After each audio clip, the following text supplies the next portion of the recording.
The wind came first. It always did out here, where the land stretched so wide and empty that sound itself seemed to vanish into the horizon. The kind of wind that didn't just blow, it carved. It stripped paint from wood, hope from men, and memory from stone. Lena Cross felt it bite through her coat as she reined her horse to a stop at the crest of the ridge. Below her, the Mercer Ranch sprawled across the valley like a dying animal. Skeletal fences, listing barns, buildings that looked one hard storm away from collapse. She'd been riding for 3 days straight. Her hands were raw from the rains, her legs ached, her lips were cracked and bleeding from the cold. But she didn't care. She'd come too far to turn back now. Somewhere down there was Cole Mercer, the man who'd saved her life 2 years ago and disappeared without a word. The man she owed everything to. The man who, if the rumors were true, was now drowning in a hell of his own making. Lena urged her mare forward, descending the rocky slope toward the ranch. As she drew closer, the full scope of the devastation became clear. Broken wagon wheels lay abandoned in the dirt. A water trough had cracked straight down the middle, its contents long since evaporated. The main house sagged under the weight of years and neglect, its windows dark and lifeless. But it was the silence that hit her hardest. No cattle lowing, no dogs barking, no voices carrying on the wind. Just quiet, like the ranch itself had given up. She was 50 yards from the main gate when a voice cut through the stillness. "That's far enough." Lena's hand instinctively moved toward the rifle strapped to her saddle, but she stopped herself. Slowly, she raised both hands where they could be seen. "I'm not looking for trouble," she called out. A figure emerged from behind the barn, a tall, wiry man with a sun-scorched face and eyes like chipped flint. He carried a Winchester rifle loosely in one hand, but his finger rested near the trigger. 2 more men appeared behind him, flanking him like wolves. "Then you're in the wrong place," the man said. His voice was flat, drained of anything resembling warmth. "We don't get visitors, and we sure as hell don't want any." Lena kept her hands up, but didn't back down. "I'm looking for Cole Mercer." The man's jaw tightened. "What for?" "That's between me and him. Cole don't talk to nobody. He'll talk to me." The man barked out a harsh laugh. "Lady, you got about 10 seconds to turn that horse around before I make you." Lena met his gaze without flinching. "My name is Lena Cross. 2 years ago, Cole Mercer pulled me out of a snowstorm when I was half dead and bleeding. He rode me 20 miles through a blizzard to the nearest town, left me with a doctor, and disappeared before I could even say thank you. I've been looking for him ever since." The man's expression didn't soften, but something flickered in his eyes. Recognition, maybe, or disbelief. "That's supposed to mean something to me?" "It means I owe him," Lena said simply. "And I don't leave debts unpaid." For a long moment, no one moved. Then a door creaked open. Lena's gaze snapped toward the main house. A figure stood in the doorway, broad-shouldered, shadow-draped, impossibly still. Even from this distance, she recognized him. Cole Mercer. He looked different than she remembered, thinner, harder, like the man she'd met 2 years ago had been hollowed out and replaced with something sharp and brittle. He stepped off the porch and walked toward her with slow, deliberate strides. The other men parted to let him through, and Lena could see it now, the way they deferred to him, the way they watched him like he was something volatile. When he was close enough for her to see his face clearly, Lena's breath caught. He looked like hell. His eyes were bloodshot and rimmed with exhaustion. A scar she didn't remember ran down the side of his jaw. His clothes hung loose on a frame that had clearly lost weight it couldn't afford to lose. But it was the emptiness in his expression that stopped her cold. He looked at her like she was nothing. "You shouldn't have come," Cole said quietly. Lena lowered her hands. "I had to." "Why?" "Because I owe you my life." Cole's mouth twisted into something that might have been a smile, if smiles could carry that much bitterness. "Then we're even. I don't save people anymore." "I'm not asking you to save me," Lena said. "I'm asking you to let me repay you." "With what?" "A meal." The silence that followed was so thick, it felt like a physical thing. One of the men behind Cole, a stocky guy with a scar splitting his eyebrow, let out a sharp, disbelieving laugh.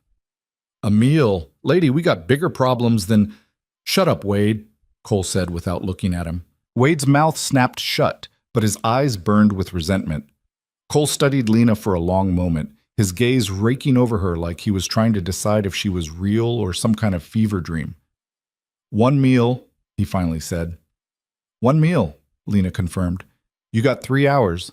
After that, you ride out and you don't come back." "Deal." Cole turned and walked back toward the house without another word. Wade and the others lingered, watching Lena with a mixture of suspicion and hostility. Lena ignored them. She dismounted, tied her horse to the nearest post, and pulled her saddlebags free. Inside were the only things she'd brought: a cast-iron skillet, a sharp knife, a few bundles of dried herbs, and a small pouch of salt. Wade stepped into her path as she headed toward the house. "You really think one meal's gonna fix this place?" he sneered. Lena met his eyes without hesitation. "No, but it's a start." She stepped around him and kept walking. The kitchen was a disaster.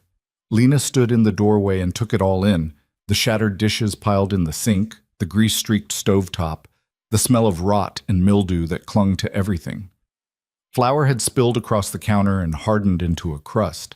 A pot sat abandoned on the stove, its contents long since congealed into something unrecognizable. This wasn't just neglect. This was surrender. Lena set her bags down and rolled up her sleeves. She started with the stove, scraped away the grease, scrubbed the burners until they gleamed, cleared the counter, swept the floor, and cracked open the windows to let fresh air chase out the stench of decay. Then she went hunting. The pantry was nearly bare: just a few sacks of flour, some dried beans, a jar of lard, and a lone onion that had started to sprout. The root cellar was worse. Most of the shelves were empty. What little remained was either spoiled or close to it. But Lena didn't panic. She'd cooked with less. She hauled everything she could salvage back to the kitchen and spread it out on the counter: flour, beans, lard, onion, a handful of withered potatoes, a strip of salt pork so old it had turned almost black. Not much, but enough. Lena built a fire in the stove and set a pot of water to boil. While it heated, she diced the onion and the potatoes, rendered the fat from the salt pork, and set the beans to soak. The smell of frying onions began to fill the kitchen, sharp and savory and alive. She worked quickly, methodically, her hands moving with the kind of practiced efficiency that came from years of making something out of nothing. An hour passed. Then 2. Footsteps echoed in the hallway. Lena glanced up to see one of the ranch hands, a younger man with a patchy beard and wary eyes, standing in the doorway. "You really cooking?" he asked. "Yeah." "Smells good." "It will be." He hesitated, then stepped inside. "Name's Eli." "Lena." Eli watched her work for a moment, then cleared his throat. "You know Cole's not going to let you stay, right? No matter how good this meal is." "I know." "Then why bother?" Lena didn't look up from the pot she was stirring. "Because I owe him, and because he needs this whether he knows it or not." Eli didn't respond to that. He just stood there, watching her in silence until the smell of food became too much, and he slipped back out into the hallway. By the time the 3 hours were up, Lena had transformed the scraps into something that looked almost like a miracle: a pot of thick bean stew, rich with rendered pork fat and caramelized onions, pan-fried potatoes, crisp and golden, biscuits made from the last of the flour, brushed with lard and baked until they were flaky and light. It wasn't much, but it was real. Lena set the table and stepped back. Then she waited. They came in slowly, one by one, drawn by the smell. Wade was the first to arrive, his expression dark and suspicious. Eli followed, then 2 more men Lena hadn't met yet. They stood in the doorway, staring at the table like it was some kind of trap. "Sit," Lena said. No one moved. Then Cole appeared. He looked at the table, then at Lena, and something unreadable flickered across his face. "You didn't have to do this," he said quietly. "I know." Cole pulled out a chair and sat. The others followed his lead, still watching Lena like she might vanish if they blinked. Lena served them in silence, ladling stew into bowls, setting biscuits on plates, pouring water from a cracked pitcher. No one spoke. And then Wade picked up his spoon and took a bite. His eyes widened. He took another bite, then another. Then he grabbed a biscuit and tore into it like a man starving. The others followed suit. Within minutes, the table erupted into sound. The scrape of spoons against bowls, the rustle of hands reaching for more, the low murmur of voices that had been silent for too long. Someone laughed. It was a rough, rusty sound, like something that hadn't been used in years. But it was real. Lena stood in the corner watching and felt something crack open inside her chest. This was why she'd come. Cole ate in silence, his gaze fixed on his bowl, but when he finally looked up, his eyes met Lena's, and for the first time since she'd arrived, she saw something other than emptiness. She saw recognition. She saw gratitude. She saw pain. And then he looked away. When the meal was over, the men lingered at the table, reluctant to leave. Eli leaned back in his chair and let out a long, satisfied sigh. "Ma'am," he said, "that was the best damn meal I've had in 2 years."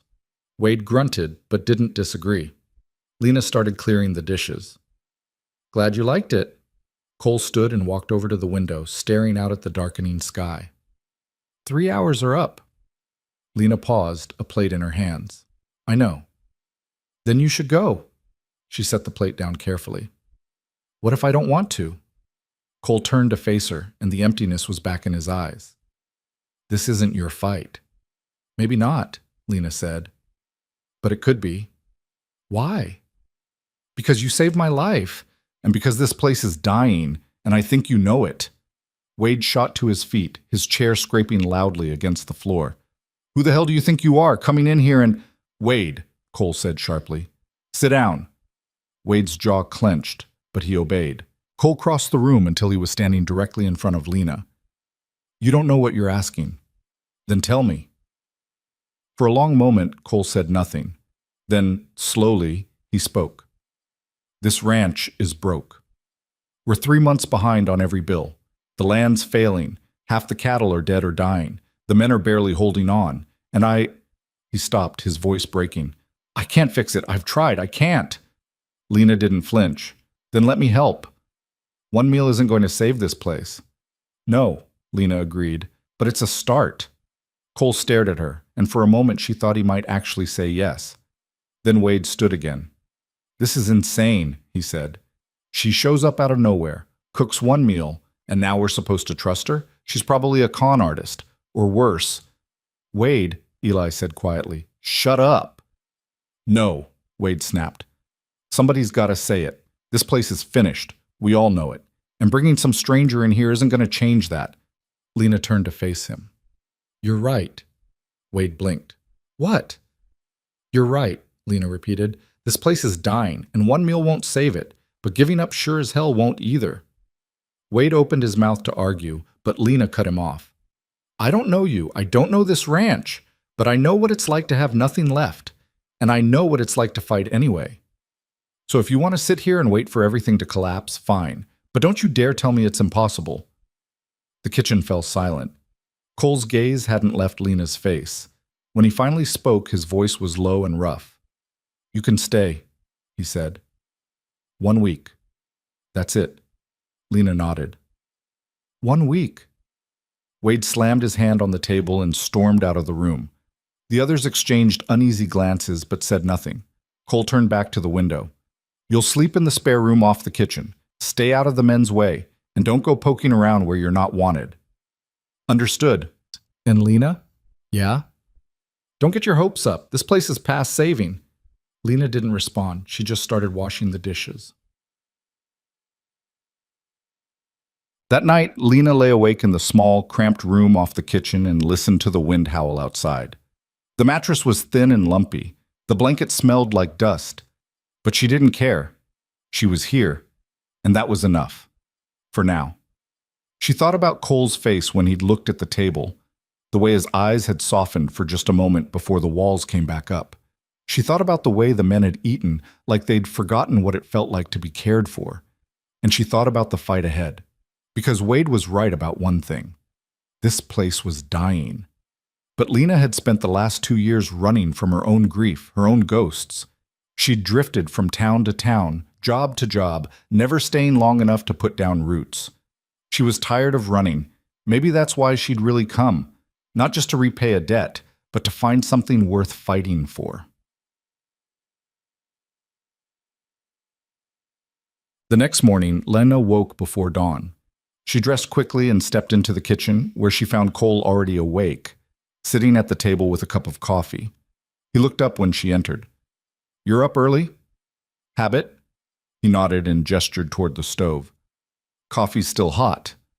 Lena poured herself a cup and sat down across from him. For a while, neither of them spoke. Then Cole broke the silence. "You really mean to stay the week?" "Yeah." "Why?" Lena took a sip of coffee, letting the bitter heat settle in her chest. "Because I made you a promise. And because I think you need help whether you admit it or not." Cole's jaw tightened. "I don't need pity." "Good. Because I'm not offering it." He studied her for a long moment, then looked away. "This place is harder than you think." "I've dealt with hard before." "Not like this." Lena set her cup down. "Try me." Cole was quiet for a moment. Then he stood and walked to the window, staring out at the ranch as the first light of dawn began to creep over the horizon. "The men don't trust outsiders," he said, "especially Wade. He's been here longer than anyone. He knew my father. He thinks he knows how things should be run." "And you?" "I don't know anything anymore." Lena stood and joined him at the window. "Then maybe it's time to figure it out." Cole didn't respond, but he didn't walk away either.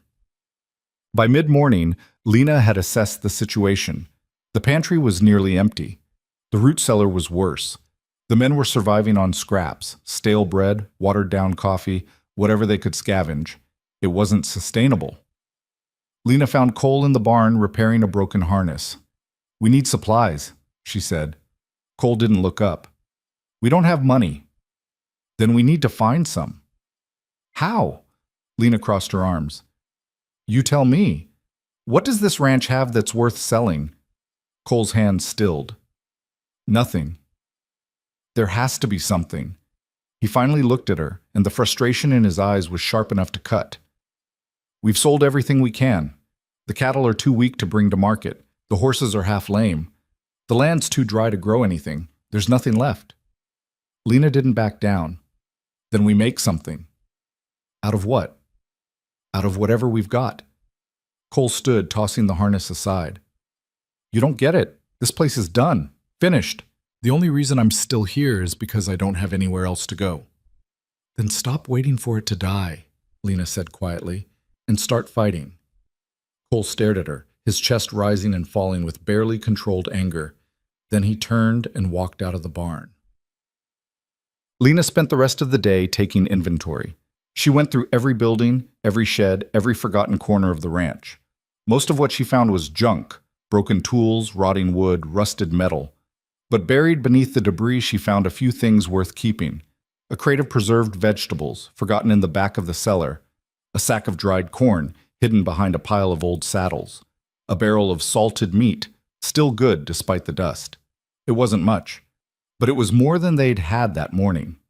By the time the sun set, Lena had organized everything she'd found and started planning meals for the next few days. She was stirring a pot of corn soup when Wade walked in. He leaned against the doorframe, arms crossed, watching her with barely concealed contempt. "You think you're real clever, don't you?" he said. Lena didn't look up. "No." "Then what are you doing here?" "Cooking." "Why?" "Because people need to eat." Wade pushed off the doorframe and stepped closer. "Let me tell you something, lady.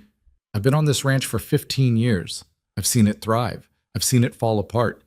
And I've seen people like you come and go, thinking they can fix everything with a smile and a hot meal." Lena finally looked at him. "I'm not trying to fix everything. I'm just trying to help." "We don't need your help." "Cole seems to think you do." Wade's expression darkened. "Cole doesn't know what he's doing. He's been lost ever since—" He stopped himself, jaw clenching. "Ever since what?" Lena asked quietly. Wade didn't answer. He just turned and walked out. That night, the men gathered around the table again. The meal was simpler this time. Corn soup, bread, a few slices of the salted meat Lena had found. But it was warm, and it was enough. Eli was the first to speak. "Ma'am, I don't know how you're doing this, but Thank you, Lena smiled faintly. You're welcome. One of the other men, a quiet, older guy named Roy, nodded in agreement. Ain't had food like this in a long time. Wade sat at the far end of the table, eating in stony silence. Cole didn't eat at all. He just sat there, staring at his bowl, lost in thought. When the meal was over and the men had drifted away, Lena started cleaning up. Cole finally spoke. You found all that in the cellar? Yeah. I didn't know it was there. Most people don't look. Cole was quiet for a moment. Then he stood and walked over to the sink, picking up a dish towel. You don't have to help, Lena said. I know. They worked in silence, washing and drying, until the kitchen was clean. Then Cole set the towel down and looked at her.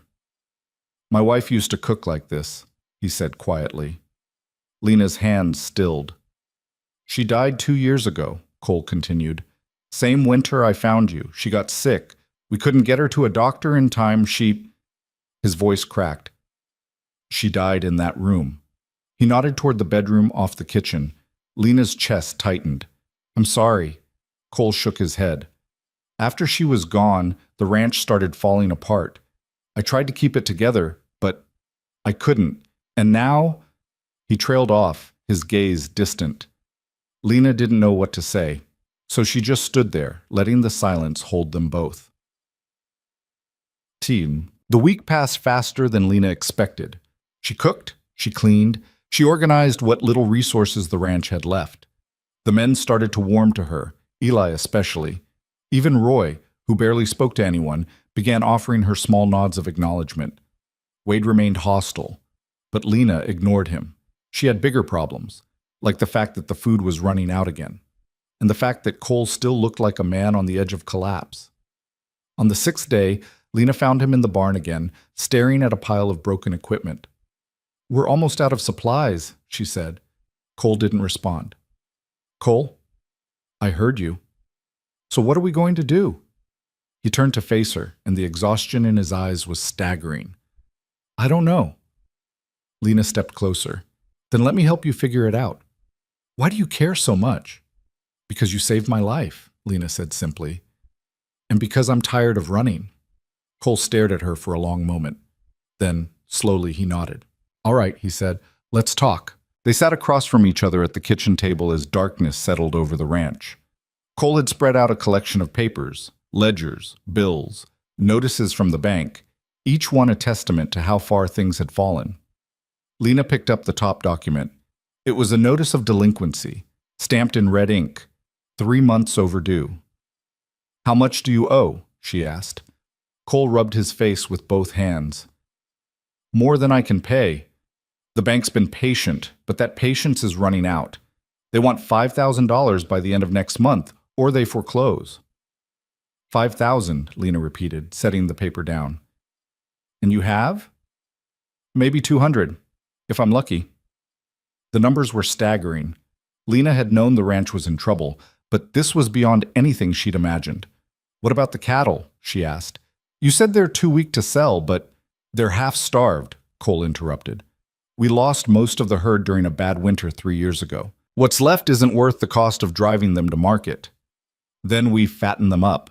Cole laughed, but there was no humor in it. With what? We barely have enough feed to keep them alive. Lena tapped her fingers on the table, thinking. What about the land? Can you lease it out? The land's dried up. No one wants it. What about selling part of it? Cole's expression darkened.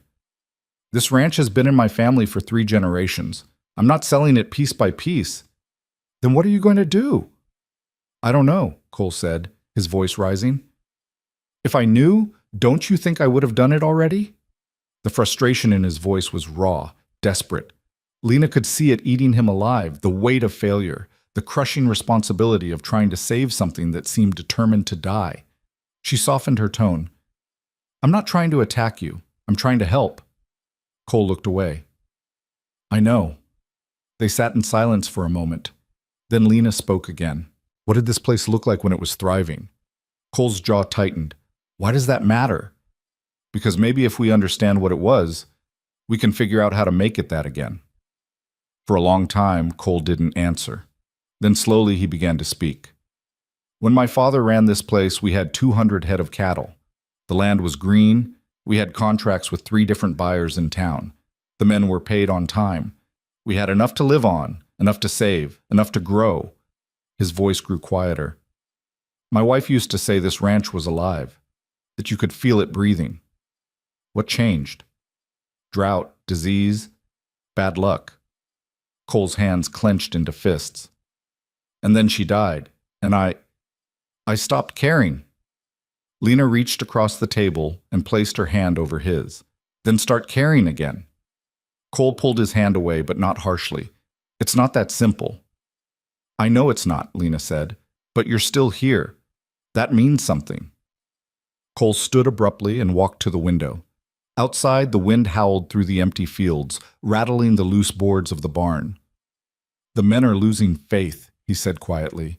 Wade's been talking about leaving. Eli's too loyal to go, but I can see it in his eyes. He knows this place is finished, and I can't blame them. I've given them nothing to believe in. Lena stood and joined him at the window. Then give them something. Like what? A plan, a fight, a reason to stay. Cole turned to look at her, and for the first time she saw something other than defeat in his eyes. It was faint, barely there, but it looked like hope. You really think we can turn this around? He asked. I don't know, Lena admitted, but I think we have to try. Cole was silent for a long moment. Then he nodded. All right, he said. Let's try. The next morning, Lena gathered the men in the barn. Wade stood at the back, arms crossed, his expression skeptical. Eli leaned against a post, watching her with cautious curiosity. Roy and the other 2 hands, a younger man named Jack and an older fellow called Silas, stood in a loose cluster near the door. Cole stood beside Lena, silent but present. I know things have been hard, Lena began. I know you're tired. I know you're barely getting by. But I also know this ranch isn't dead yet. Wade snorted. Could have fooled me. Lena ignored him. We've got 3 weeks until the bank demands payment. That's not much time, but it's enough to make a difference if we're smart. And how exactly are we supposed to do that? Wade challenged. By working together, Lena said. By pooling every resource we have and finding a way to make this place profitable again. You make it sound easy, Wade said. It's not easy. But it's possible. Eli spoke up. What's the plan? Lana glanced at Cole, who nodded for her to continue. We start by fixing what's broken, she said. The fences, the barn, the equipment. Then we focus on the cattle. We find a way to get them healthy enough to sell. And we cut costs wherever we can. That still doesn't solve the money problem, Wade said. No, Lena agreed. But it buys us time. And time is what we need. Jack, the younger hand, cleared his throat. What if it doesn't work? Lena met his gaze. Then at least we'll know we tried. No one spoke for a moment. Then Silas, who rarely said anything, stepped forward. I'm in, he said quietly. Eli nodded. Me too. Jack hesitated, then raised his hand. Yeah, all right. Roy shrugged. Ain't got anywhere else to be. All eyes turned to Wade. He stared at Lena, his jaw tight, his eyes hard. Then he shook his head and walked out of the barn without a word. Lena's chest tightened, but she didn't let it show. Then let's get to work, she said.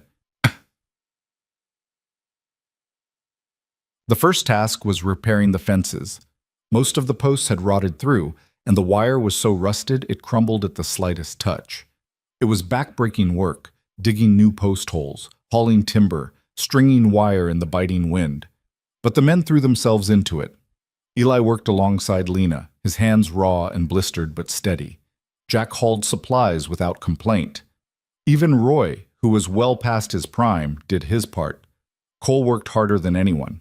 He moved through the ranch like a man possessed, repairing, rebuilding, pushing himself to the point of exhaustion.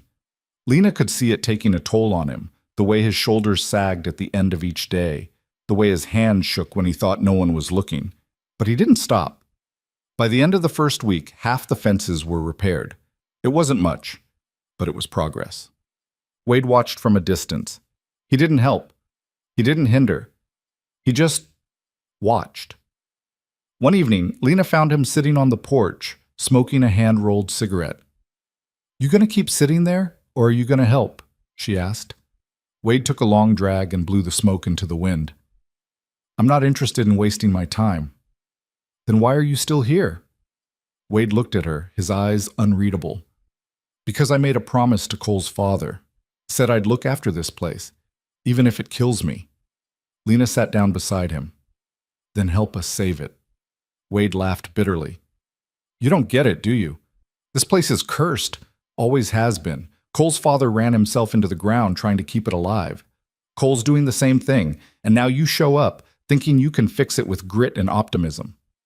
"I don't think I can fix it," Lena said, "but I think we can." Wade shook his head. "You're a fool." "Maybe," Lena said, "but at least I'm trying." Wade didn't respond. He just took another drag and stared out at the darkening horizon. The second week brought new challenges. The cattle were worse than Cole had let on. Several were sick, their ribs visible through their hides, their eyes dull and lifeless. Lena had no experience with livestock, but she learned fast how to check for disease, how to administer medicine, how to coax the weakest ones to eat. It was slow, grueling work. But gradually, some of them began to recover. Eli was the first to notice. "That one there," he said, pointing to a cow that had been near death a week ago. "She's putting on weight." Lena allowed herself a small smile. "Good. You got a knack for this," Eli said. "I just pay attention." Eli grinned. "Most folks don't." As they worked, Eli began to open up. He told Lena about his life before the ranch, how he had drifted from job to job, never finding a place that felt like home, how Cole had taken him in when no one else would. "Cole's a good man," Eli said. "He don't always show it, but he is. This ranch, it's all he's got left. Losing it would kill him." Lena nodded. "Then we won't let that happen." But the progress came at a cost. Supplies were dwindling again. The food Lena had found in the cellar was nearly gone. The men were eating smaller portions, stretching every meal as far as it would go. Lena tried not to let it show, but she could feel the pressure building. One night, as she was preparing a meager dinner of beans and flatbread, Cole walked into the kitchen. "We're almost out of flour," Lena said without looking up. "I know." "And the beans won't last another week." "I know." Lena set down the spoon and turned to face him. "Cole, we can't keep going like this." "I know," he said again, his voice tight. "Then what are we going to do?" Cole leaned against the counter, his shoulders slumping. "I don't know." Lena crossed the room and stood in front of him. "Yes, you do." Cole looked up, confused. "What?" "You know what needs to be done. You just don't want to do it." Cole's jaw tightened. "If you're talking about selling the land, I'm talking about asking for help." Cole's expression hardened. "No." "Why not?" "Because I've already asked everyone I can. No one's willing to lend money to a failing ranch." "Then we find another way." "There is no other way," Cole snapped. "Don't you get it? We're out of options." Lena didn't back down. "We're not out of options until we're dead. And last I checked, we're both still breathing." Cole stared at her, his chest rising and falling with barely controlled frustration. Then he turned and walked out.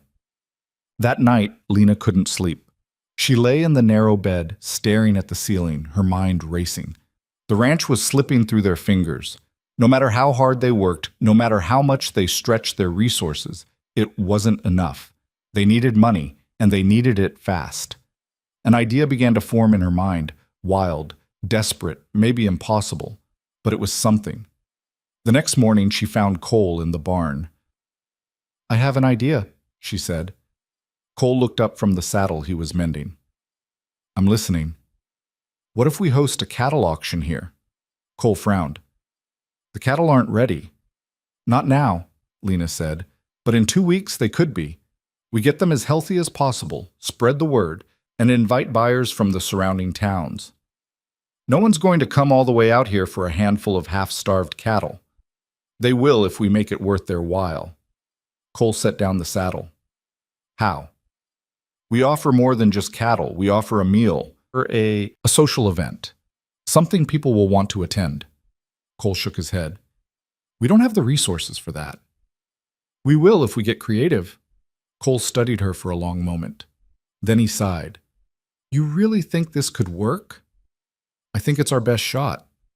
Cole looked away, his jaw working. Then he nodded. All right, he said. Let's do it. Good. The preparations began immediately. Lena threw herself into planning, calculating how much food they'd need, how to stretch their supplies, how to make the event attractive enough to draw buyers. Eli and Jack helped spread the word, writing to neighboring towns and posting notices. Roy and Silas worked on getting the cattle into the best shape possible. Even Wade, though still distant, began to pitch in. He didn't say much, but Lena noticed him working late into the night, repairing the auction pen and organizing the livestock. Cole worked alongside them, his energy renewed by the prospect of a plan, any plan, that might save the ranch. But as the days passed, the pressure mounted. The food ran out faster than Lena had anticipated. She found herself improvising meals from scraps, stretching a single chicken into soup for 6 men, baking bread from the last dregs of flour. The men never complained, but Lena could see the exhaustion in their faces, the way their clothes hung looser, the way their movements grew slower. One evening, as she was preparing yet another sparse meal, Eli walked into the kitchen. "Ma'am," he said quietly, "you're running yourself into the ground." Lena didn't stop stirring the pot. "I'm fine." "No, you're not." Lena set down the spoon and turned to face him. "What do you want me to do, Eli? Give up?" "I want you to take care of yourself." Lena laughed, but there was no humor in it. "I'll take care of myself when this is over." Eli shook his head. "You sound just like Cole." Lena didn't respond to that. She just went back to cooking. 3 days before the auction, disaster struck. Lena woke to the sound of shouting. She bolted out of bed and ran outside to find the men gathered near the barn. Smoke was rising from the far end of the structure, thick and black. "Fire!" Jack yelled. Lena's heart stopped. She ran toward the barn, but Cole grabbed her arm. "Stay back," he ordered. "What happened?" "Lantern fell," Eli said, his face streaked with soot. "We got it out, but the hay's ruined." Lena's stomach dropped.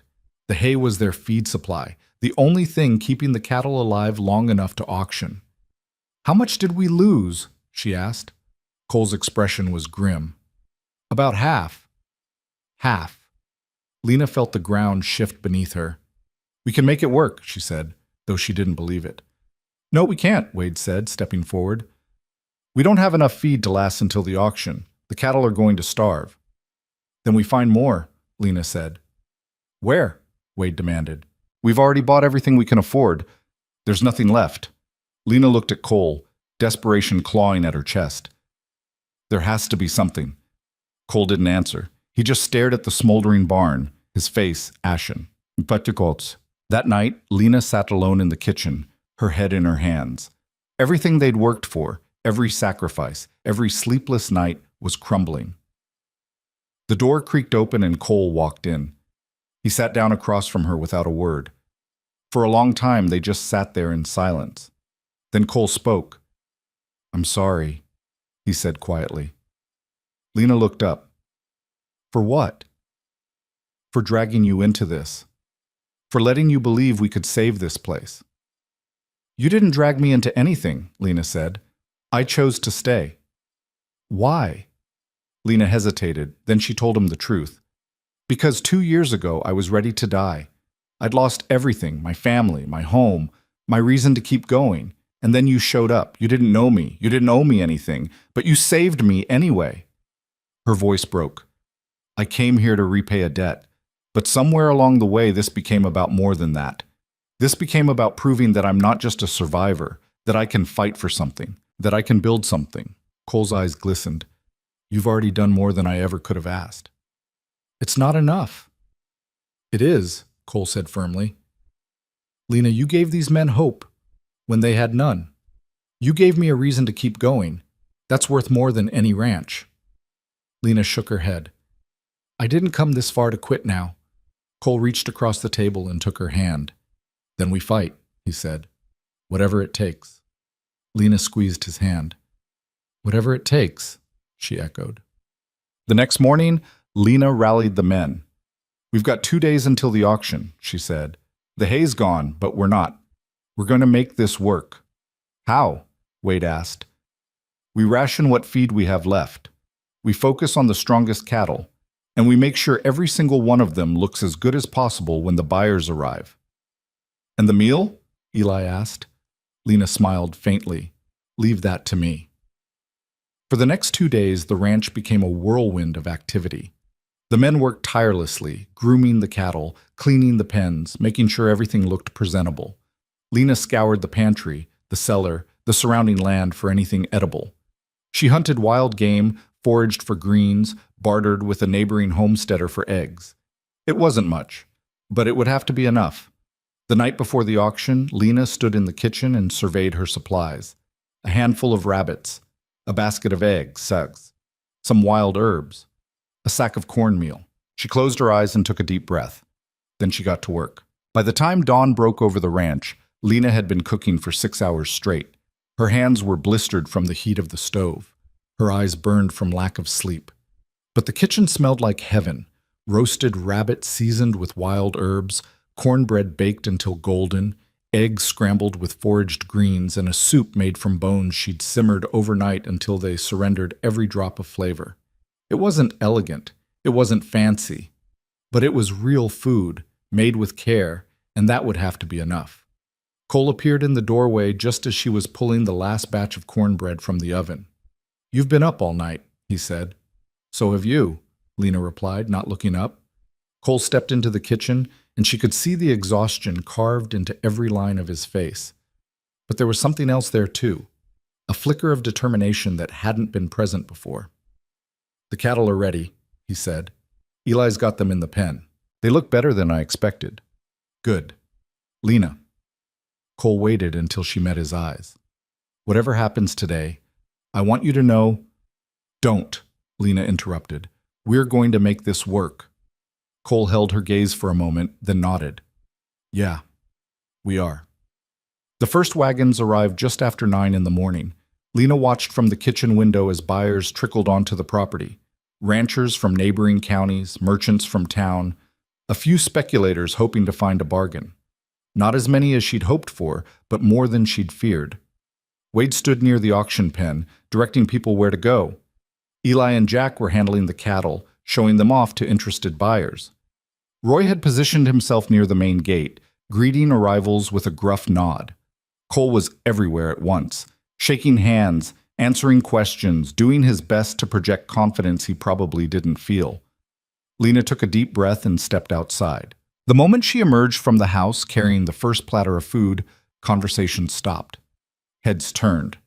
A few of the buyers exchanged curious glances. She set the platter down on a makeshift table they'd constructed from old boards and sawhorses. Then she went back for more. By the time she'd brought out everything, the table was laden with food, enough to feed the 30 or so people who'd shown up, with a little left over if they were lucky.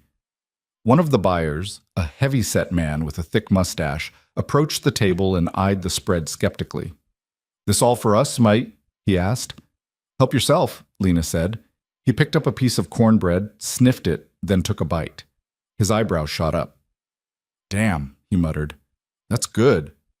Word spread quickly. Within minutes, people were crowding around the table, filling plates, talking in low, appreciative murmurs. Lena caught Cole's eye from across the yard. He gave her a small nod. Gratitude mixed with something that looked like awe. She allowed herself a brief moment of satisfaction before heading back to the kitchen to keep the coffee hot. The auction itself began at noon. Wade stood on a raised platform near the pen, his voice carrying across the yard as he called out bids. Cole stood beside him, trying to look calm, but Lena could see the tension in his shoulders. The first few cattle went quickly, not for great prices, but decent enough. The buyers were cautious, testing the waters, trying to figure out just how desperate the Mercer Ranch really was. Then one of the larger bulls came up for auction. He was one of the healthiest animals they had, muscular, well-groomed, with a steady gaze that suggested strength. Eli had spent hours working on him, and it showed. The bidding started slow. Then a tall, sharp-eyed man in an expensive coat raised his hand. 200, he called out. Wade's eyes narrowed. 200. Do I hear 250? Silence. The man in the coat smiled faintly, sensing victory. Then another voice cut through the air. 300. Heads turned. A woman stood near the back of the crowd, middle-aged, dressed practically, with the weathered look of someone who'd spent her life working land. The man in the coat frowned. 350. 400, the woman countered without hesitation. The bidding war escalated quickly. Within minutes, the price had climbed to $600, far more than anyone had expected. Finally, the man in the coat shook his head and stepped back. Sold, Wade announced, pointing to the woman. 600 to the lady. A murmur of approval rippled through the crowd. Cole's face remained impassive, but Lena saw the way his hands unclenched slightly. They were going to make it. Maybe. The auction continued through the afternoon. Not every animal sold for top dollar, but enough of them did well that Lena could see Cole's posture gradually shifting from tense to cautiously hopeful. By the time the last cow was sold, the sun was sinking toward the horizon, painting the sky in shades of orange and gold. Wade tallied the numbers while the buyers settled their accounts. Lena stood near the house, watching as people began to pack up and leave, many of them stopping to thank her for the food. The heavy-set man with the mustache paused on his way out. "Ma'am," he said, tipping his hat, "best meal I've had in months. You ever think about opening a restaurant? You let me know." Lena smiled. "I'll keep that in mind." When the last wagon had disappeared down the road, Cole, Lana, and the ranch hands gathered near the barn.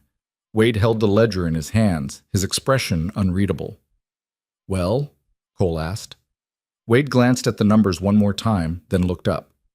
$4,200, he said. The silence that followed was deafening.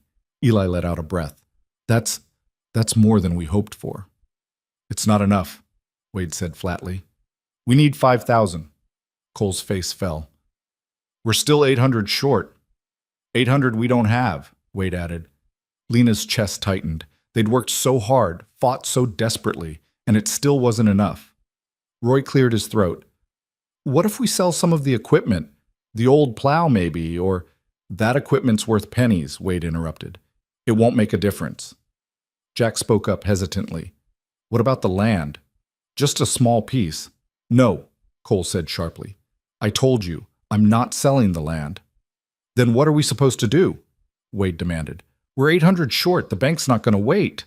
Cole didn't answer. He just stood there, staring at the ground, his jaw working. Lena stepped forward. "We'll figure something out." Wade rounded on her. "You keep saying that, but we're running out of time. And options. And miracles." "Wade," Eli said quietly, "that's enough." "No, it's not," Wade shot back. "I'm done pretending this place has a future. We gave it our best shot. It wasn't enough. It's time to face reality." Cole's head snapped up. "What are you saying?" Wade met his gaze head on. "I'm saying maybe it's time to let go." The words hung in the air like a death sentence. Cole's face went pale. "You want me to just give up?" "I want you to stop killing yourself over something that's already dead." "This ranch isn't dead," Cole said, his voice shaking. "Yes, it is," Wade said, "and you know it." Cole took a step toward Wade, his fists clenched. "My father built this place with his bare hands. My wife died here. This ranch is all I have left, and you want me to just walk away?" "Your father's dead," Wade said bluntly. "Your wife's dead, and if you keep going like this, you're going to be dead too." Cole's hand shot out and grabbed Wade by the collar. "Say that again." Wade didn't flinch. "You heard me." For a moment, Lena thought Cole was going to hit him, but then Cole shoved Wade backward and turned away, his chest heaving. "Get out," Cole said quietly. Wade straightened his collar. "Fine. But when this place collapses, don't say I didn't warn you." He walked off into the darkness, leaving the rest of them standing in stunned silence. Eli broke the quiet first. "Cole, he didn't mean—" "Yes, he did," Cole said. "And maybe he's right." "No," Lena said firmly. "He's not." Cole turned to look at her, and the defeat in his eyes was crushing. "We're $800 short, Lena. We've sold everything we can. We've done everything we can. It's over." "It's not over until we say it is." "And what are we supposed to do? Pull $800 out of thin air? Lena didn't have an answer to that, but she refused to give up. That night, she lay awake in her room, her mind racing through possibilities. They could try to borrow the money, but Cole had already exhausted every contact he had. They could try another auction, but they had no more cattle to sell. They could... A thought struck her. It was risky, maybe even reckless, but it might work. She got out of bed and went to find Cole. He was sitting on the porch, staring out at the dark expanse of the ranch. A half-empty bottle of whiskey sat beside him. "Can't sleep?" he asked without looking at her. "Neither can you, apparently." Cole took a swig from the bottle. "What's the point? In 3 weeks, the bank takes everything anyway." Lena sat down beside him. "I have an idea." Cole laughed bitterly. "Another one?" "Hear me out." He gestured for her to continue. "What if we throw another event? A bigger one. Invite people from farther out, offer food, entertainment, maybe even a dance, charge an entry fee." Cole shook his head. "We don't have the resources for that. We have enough for one more push, one more gamble. And if it doesn't work, then at least we'll know we tried everything." Cole was quiet for a long time. Then he set the bottle down and looked at her. "Why are you still here?" he asked. "You could have left after the auction. You paid your debt. You don't owe me anything." Lena met his gaze. "Maybe I'm not doing this for you anymore." "Then why?" "Because I want to see if we can win." Cole studied her face in the dim light, searching for something. Then he nodded slowly. "All right," he said. "One more gamble." The next morning, Lena gathered the men again, minus Wade, who hadn't been seen since the night before. "We're going to host a harvest social," she announced. 2 weeks from now. We'll invite people from all over the county, charge a small entry fee, 50 cents per person. If we get enough people, we can make up the difference." Eli frowned. 50 cents? That's not much." "It doesn't have to be," Lena said. "If we get 2,000 people, that's $1,000. Jack whistled. 2,000 people? That's half the county." "Then we'd better start spreading the word." Roy scratched his beard. "What about food? Entertainment? We're broke." "We'll make it work," Lena said. "We've done it before." Silas, who rarely spoke, cleared his throat. "What if Wade's right? What if this is just delaying the inevitable?" Lena looked each of them in the eye. "Maybe it is, but I'd rather go down fighting than give up without a fight. So I'm asking you, are you with me?" For a moment, no one moved. Then Eli stepped forward. "I'm in." Jack nodded. "Me too." Roy sighed. "What the hell? I'm in." Silas hesitated, then gave a small nod. "All right." Lena turned to Cole. "What about you?" Cole's jaw tightened. Then he straightened his shoulders and met her gaze. "Let's do it," he said. The preparations for the harvest social consumed every waking moment. Eli and Jack rode out to neighboring towns, posting notices and spreading the word. Roy and Silas worked on clearing a large area near the barn for dancing and socializing. Cole focused on repairing what was left of the ranch's infrastructure, determined to make the place look presentable. And Lena planned the food. She had almost nothing to work with. The auction had depleted their remaining supplies, and there was no money to buy more. But Lena had learned long ago how to make something out of nothing. She spent her days foraging, hunting rabbits, gathering wild vegetables, fishing in the nearby creek. She bartered with neighboring homesteaders, trading labor for eggs, milk, flour. It was exhausting work, made worse by the knowledge that if this didn't work, it was over. One afternoon, as Lena was cleaning a batch of fish by the creek, she heard footsteps behind her. She turned to find Wade standing there, his hat in his hands. "Didn't think I'd see you again," Lena said, turning back to her work. Wade shifted his weight. "Yeah, well, neither did I. What do you want?" "I came to apologize."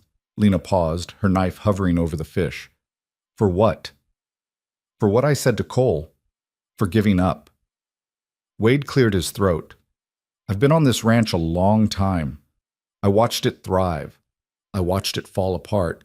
And I guess I couldn't stand seeing it die slowly. Felt like ripping off a bandage would hurt less."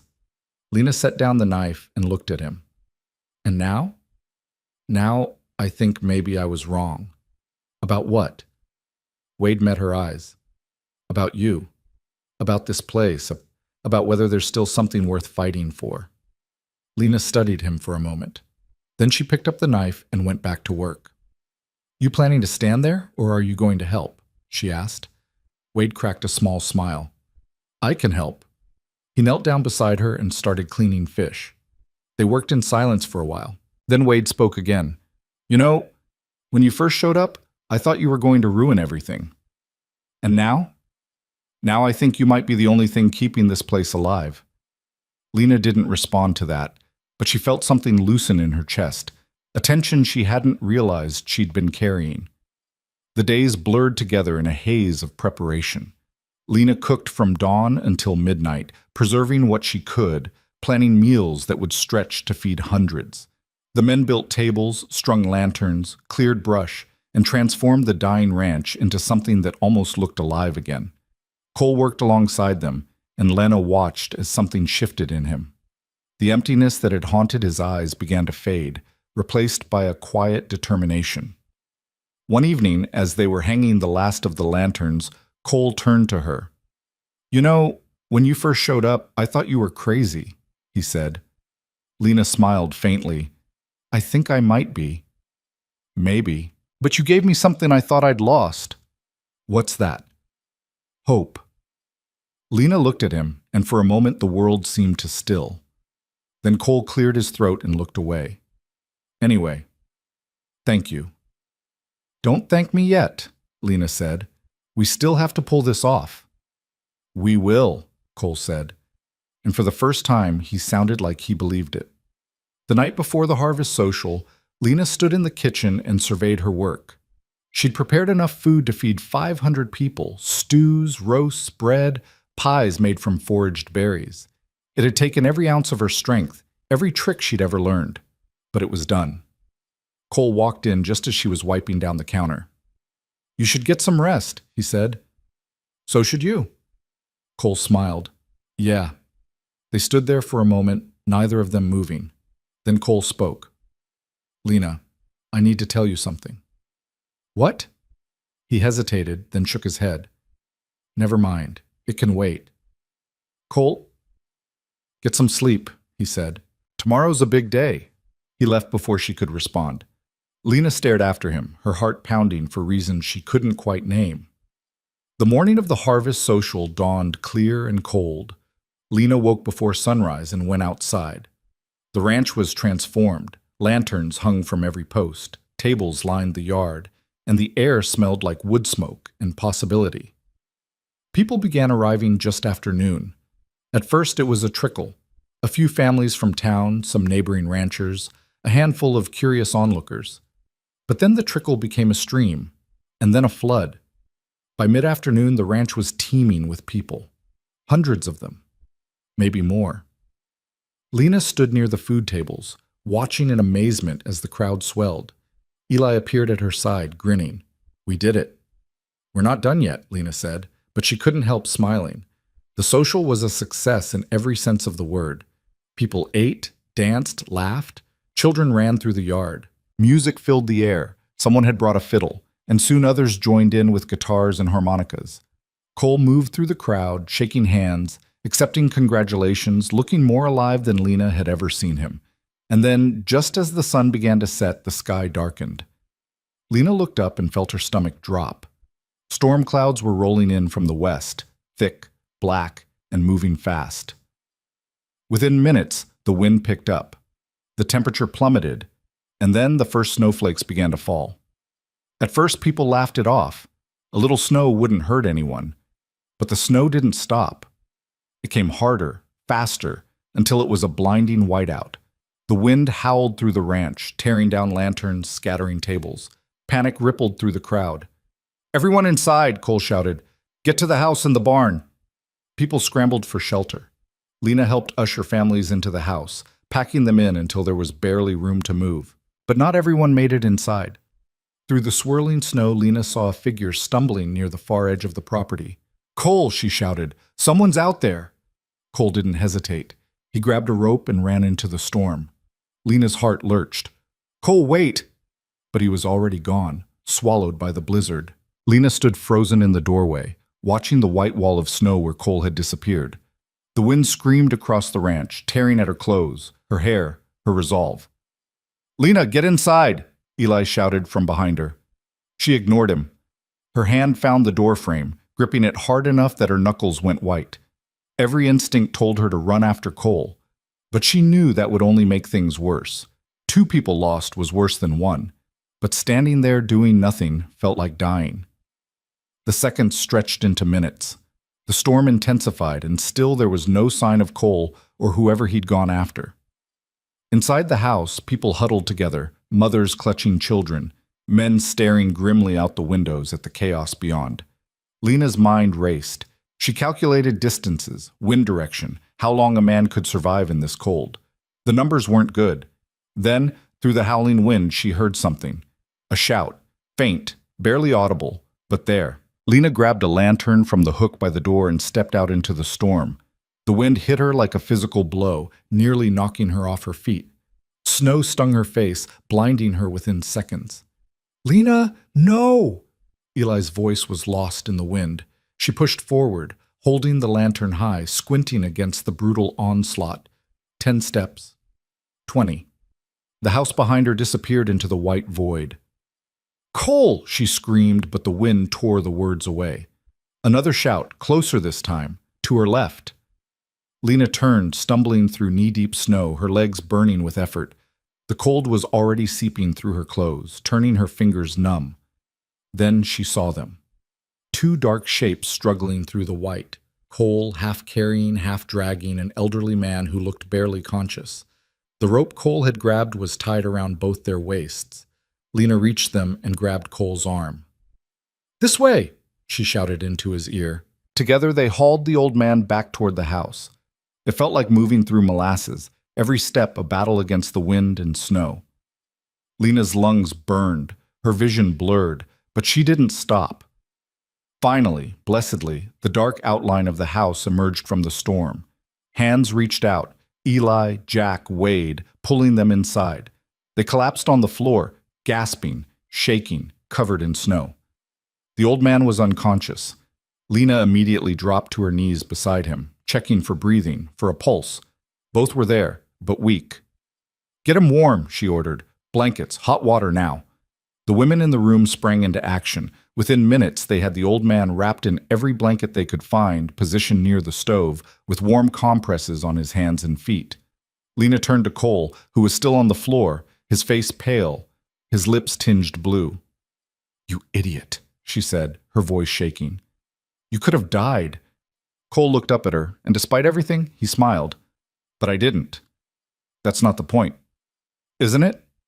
Lena wanted to hit him, to scream at him, to tell him that watching him disappear into that storm had felt like her heart being torn out of her chest. Instead, she grabbed more blankets and threw them at him. "Get warm, and don't you ever do that again." Cole caught the blankets, still smiling. "Yes, ma'am."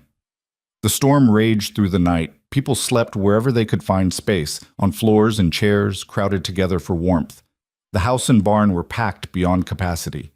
Lena moved through both buildings, checking on people, distributing what little food remained, trying to keep everyone calm. The old man Cole had saved regained consciousness around midnight. His name was Thomas Wheeler, and he'd gotten separated from his family in the chaos. They'd made it to the barn, frantic with worry, until Lena reunited them. "Mrs." Wheeler grabbed Lena's hands, tears streaming down her face. "Thank you. Thank you for saving him." "Thank Cole," Lena said. "He's the one who went out there." But Mrs. Wheeler shook her head. "My husband told me what happened. He said you came into the storm to guide them back. Said he heard your voice when he thought he was dying." Lena didn't know what to say to that. She just squeezed the woman's hands and moved on. By dawn, the storm had finally passed. Lena stepped outside and felt her breath catch. The world had been transformed into something alien and beautiful, everything buried under 3 feet of pristine white snow. The sun was just rising, turning the landscape into a sea of pink and gold. But beauty didn't change reality. The ranch was a disaster. Tables were buried, lanterns were broken and scattered. Half the fences had been blown down. And somewhere under all that snow were the remnants of the harvest social, the food, the decorations, the hope they'd built. Cole emerged from the barn and walked over to stand beside her. For a long moment, neither of them spoke. Then Cole said, "We're ruined." Lena looked at him. His face was haggard, his eyes hollow with exhaustion and defeat. "The storm destroyed everything," he continued. "The social barely made anything before people had to evacuate. And now we've got 200 people stranded here with no food and no way to get them home until the road's clear." "How much did we make?" Lena asked. Cole pulled a small pouch from his pocket. $340. We needed 800. The weight of that number settled over them like the snow. "So we're still short," Lena said quietly. "By more than half." Cole's voice was flat, emotionless.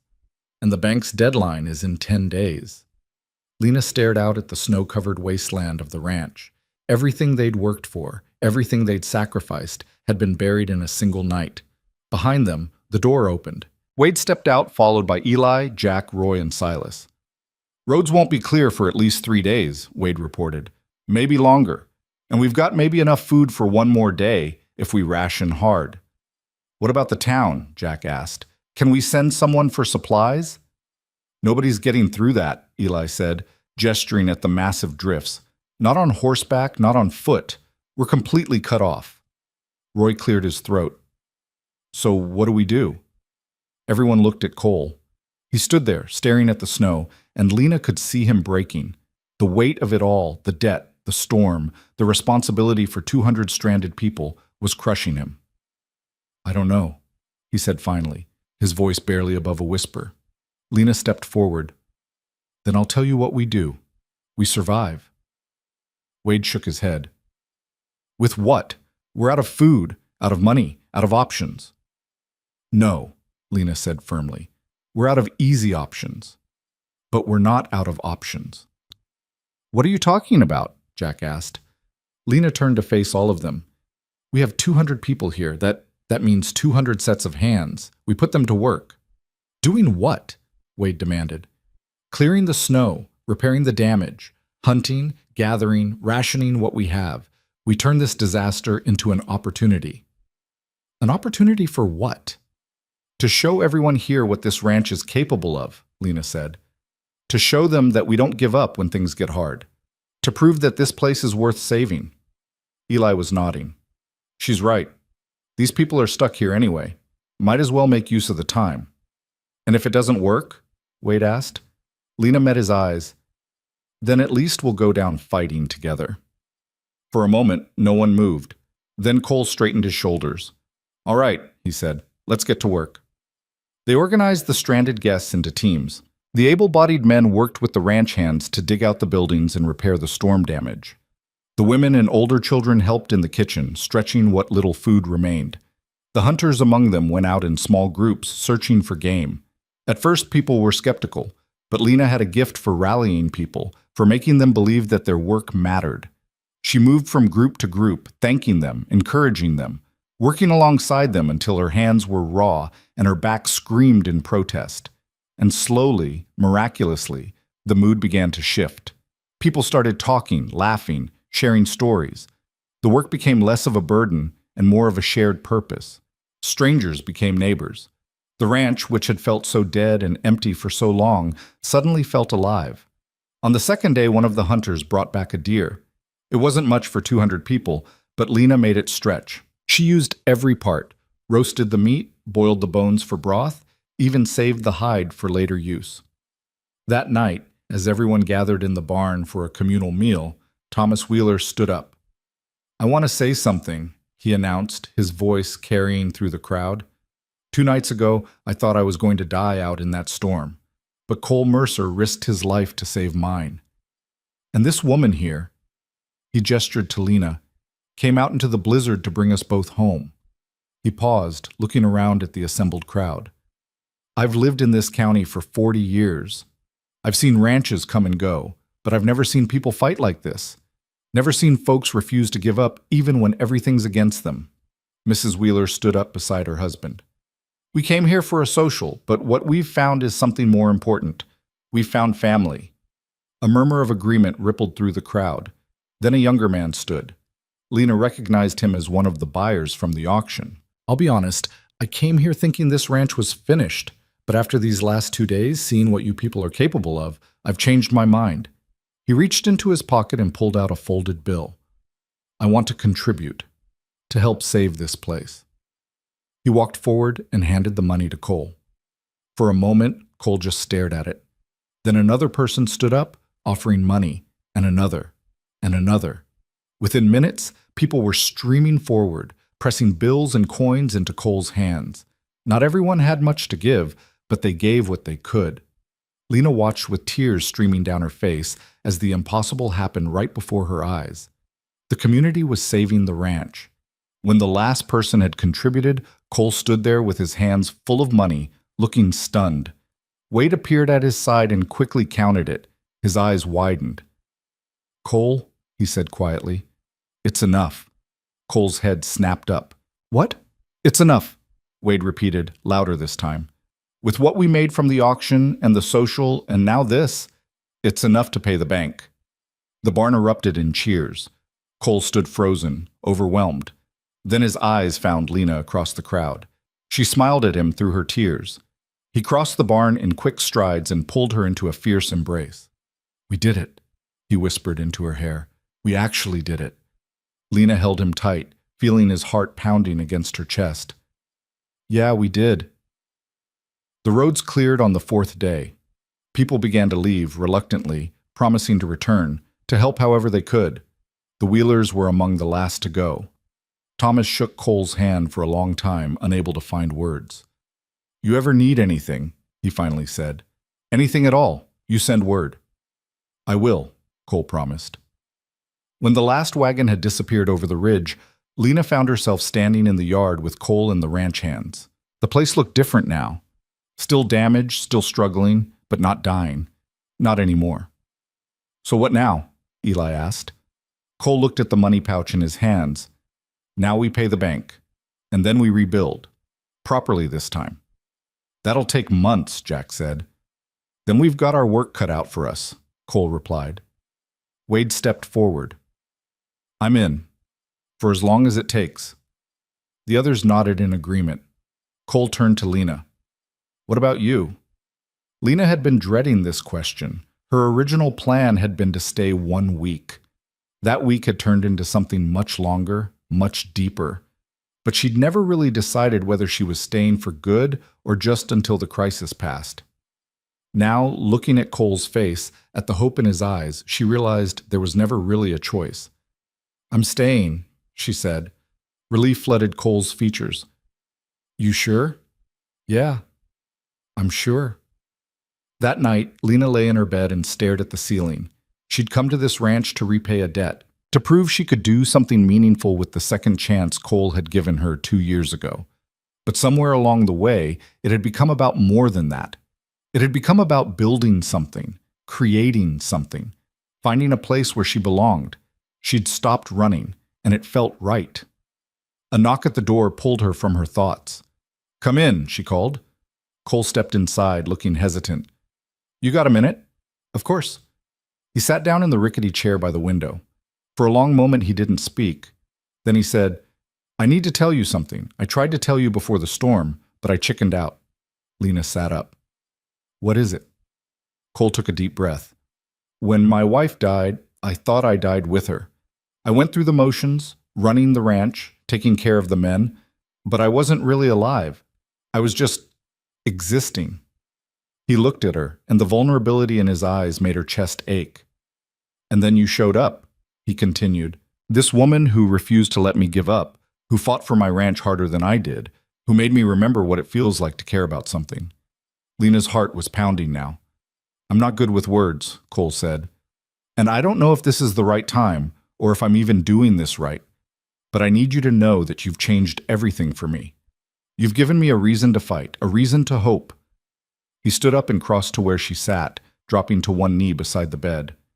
"Lena Cross, will you stay with me? Not just for the ranch, but for us?" Lena felt tears spilling down her cheeks. "Cole, I know it's fast. I know we've barely had time to breathe, let alone figure out what this is. But I've never been more certain of anything in my life." Lena reached out and cupped his face in her hands. Yes. Yes? Yes, I'll stay. Yes to us. Yes to all of it. Cole's face broke into the first genuine, unguarded smile she'd ever seen from him. He stood, pulling her up with him, and kissed her. It was a kiss that tasted like snow and hope and new beginnings. When they finally broke apart, both of them were crying and laughing at the same time. I don't have a ring, Cole said. I don't have much of anything, really. I don't need a ring, Lena said. I just need you. They stood there in the small room, holding each other as the wind whistled softly outside. For the first time in years, the future didn't feel like something to survive. It felt like something to build. The next morning, Cole rode into town with the money pouch. Lena wanted to go with him, but he insisted she stay and help coordinate the cleanup efforts. The ranch still needed work, and there was no time to waste. She watched him ride off, her heart in her throat, hoping against hope that the bank would accept the payment and the nightmare would finally be over. Hours passed. Then more hours. By late afternoon, Lena was pacing the yard, unable to focus on anything else. Eli tried to distract her with questions about dinner, but she barely heard him.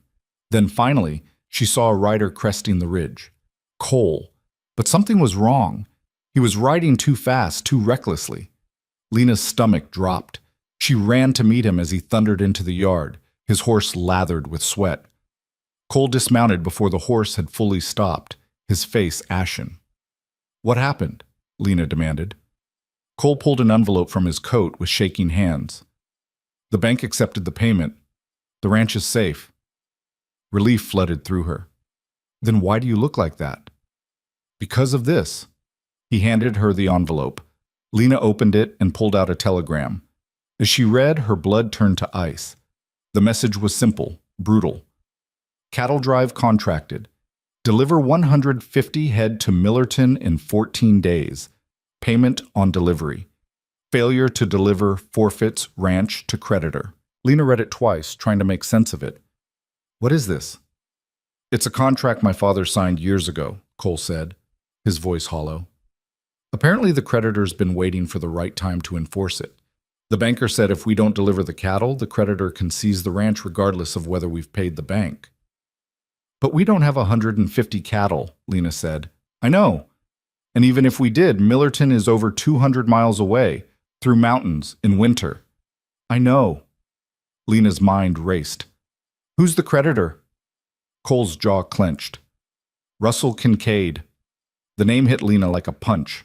Everyone in the territory knew Russell Kincaid. He was a land baron, ruthless and powerful, who'd built his empire by destroying smaller ranches and absorbing their land. This was a trap, Lena said. He waited until we paid the bank, then sprung this on you. He knew we couldn't possibly deliver. Which means he gets the ranch without a fight, Cole finished. And there's nothing we can do about it. The contract is legal. My father's signature is on it. Lena crumpled the telegram in her fist. Then we deliver the cattle. Cole stared at her. Lena, we have maybe 40 head that are healthy enough to drive. We'd need to buy or borrow the rest, and we just spent every penny we had. Then we find another way. There is no other way, Cole said, his voice breaking. We're finished. Kincaid wins. No. Lena's voice was steel. We didn't fight this hard just to hand everything over to some greedy land grabber. There has to be a way. Wade, who'd been listening, spoke up. Even if we could get the cattle, a winter drive to Millerton is suicide. The mountain passes will be snowed in. We'd lose half the herd, maybe more. So we take a different route, Lena said. There is no different route, Wade said. Not one that gets us there in 14 days. Lena turned to Cole. What about the southern pass?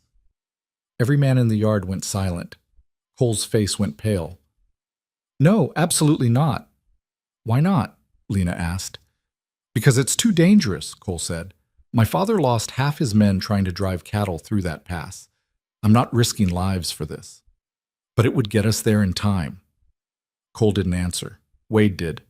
It would. If we didn't all die trying. Lena looked around at the assembled men. If we don't try, we lose everything. The ranch, the future, all of it. Kincaid will take it all, and everything we've fought for will be for nothing.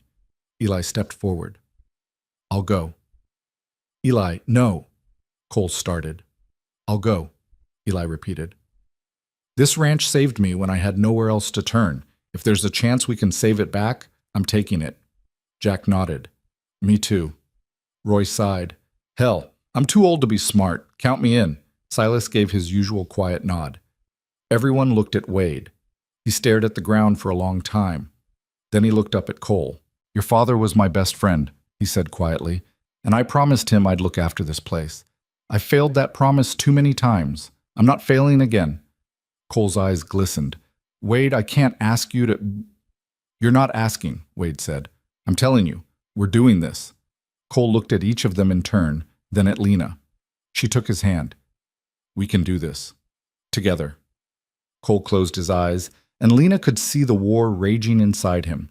Fear versus hope, caution versus desperation. Finally, he opened his eyes. All right, he said. We ride at dawn. That night, Lena couldn't sleep. She kept running the numbers in her head, calculating routes, supplies, odds. None of it added up to anything good. They needed 150 cattle, and they had 40. They needed 2 weeks, and the Southern Pass would take 12 days if everything went perfectly, which it wouldn't. She finally gave up on sleep and went to the kitchen to make coffee. Cole was already there, sitting at the table with maps spread out in front of him. Couldn't sleep either? She asked. He looked up, his face drawn with exhaustion. Every time I close my eyes, I see my father's men getting swept away by the river at the Southern Pass. Hear their screams. Lena sat down across from him. Tell me about it. Cole traced a finger along the map, following a thin line through jagged mountain terrain. The Southern Pass cuts through the Cascade Range. It's faster than the main route, but there's a reason nobody uses it in winter. The trail's narrow. One wrong step and you lose cattle over the edge. There's a river crossing halfway through that's unpredictable even in summer. And if a storm hits while you're in the pass... He didn't finish the sentence. But your father tried it, Lena said. He was desperate, just like we are. Cole's voice was bitter. He lost 8 men and 60 head of cattle. The ones who survived said they'd never seen anything like it, said the mountains were trying to kill them. But some of them made it through. Barely, Lena studied the map, tracing the route with her eyes. What about the cattle we don't have? How do we get 110 more head in less than a day? Cole leaned back in his chair. That's the other problem.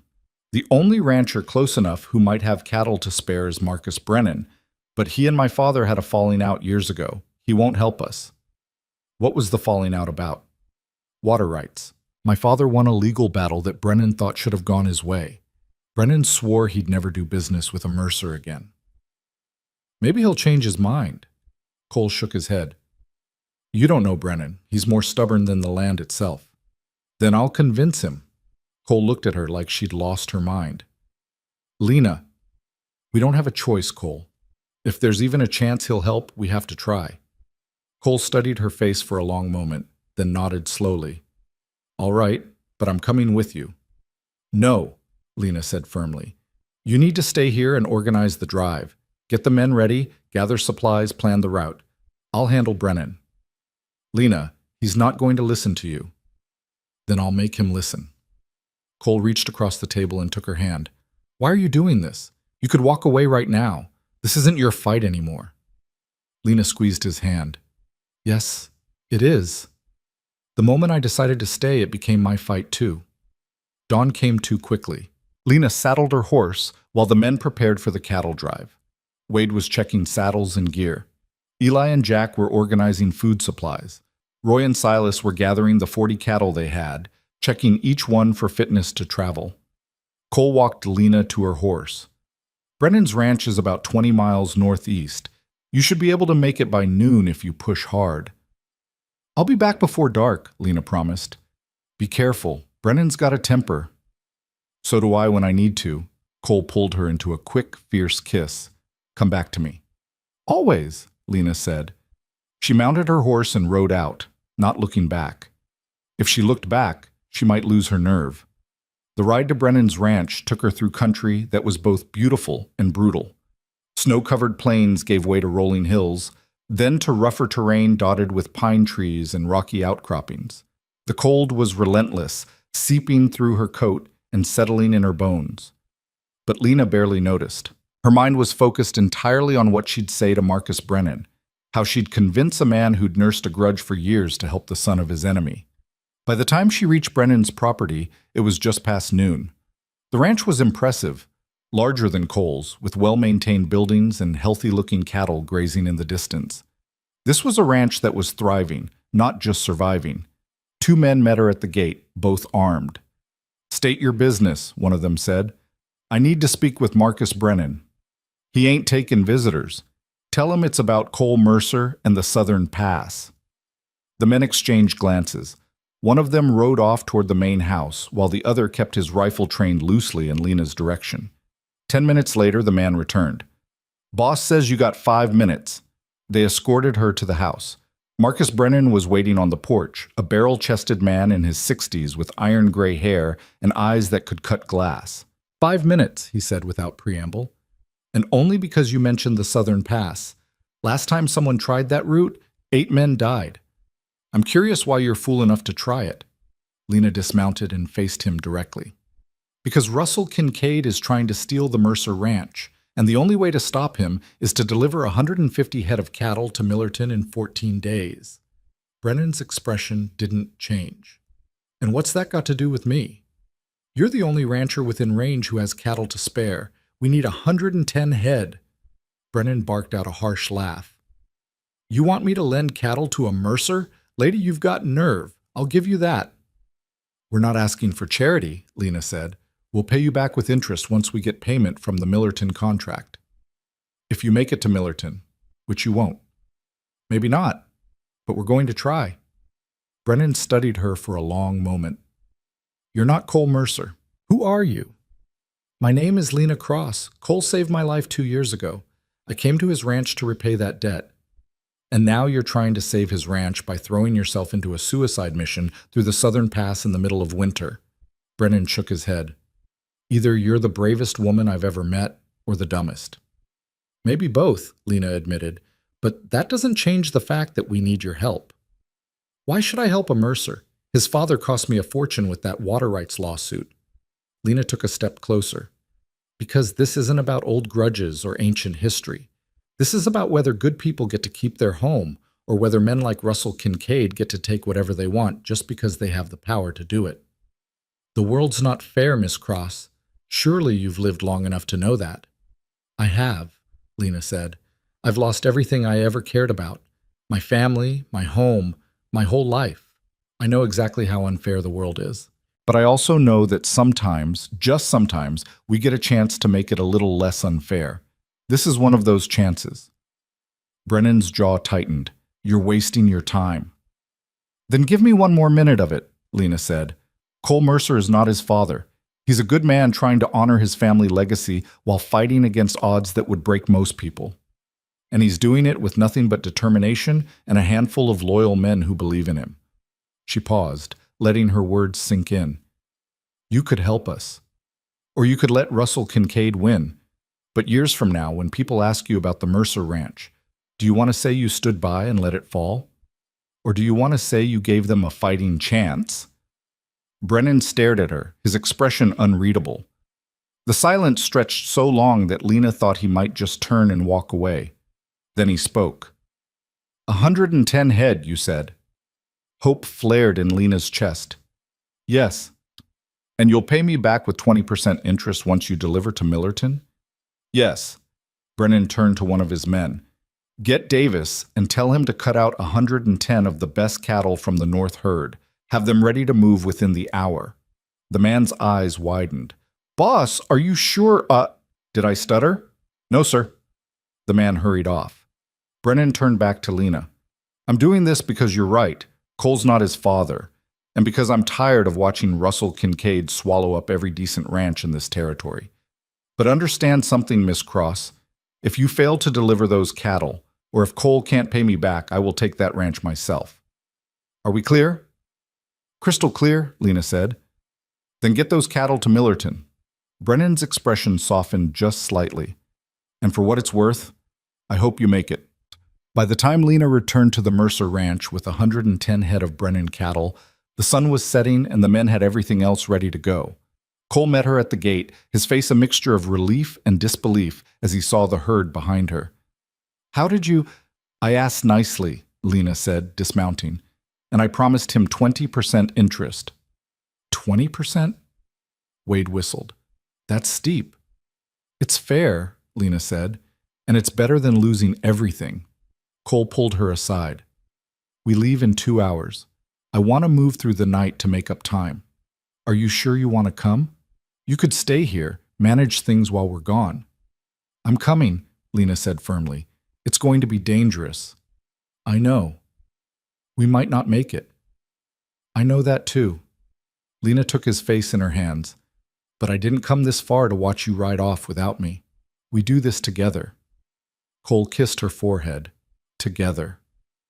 They departed at midnight under a sky full of stars. The temperature had dropped to brutal levels, and their breath formed clouds in the frigid air.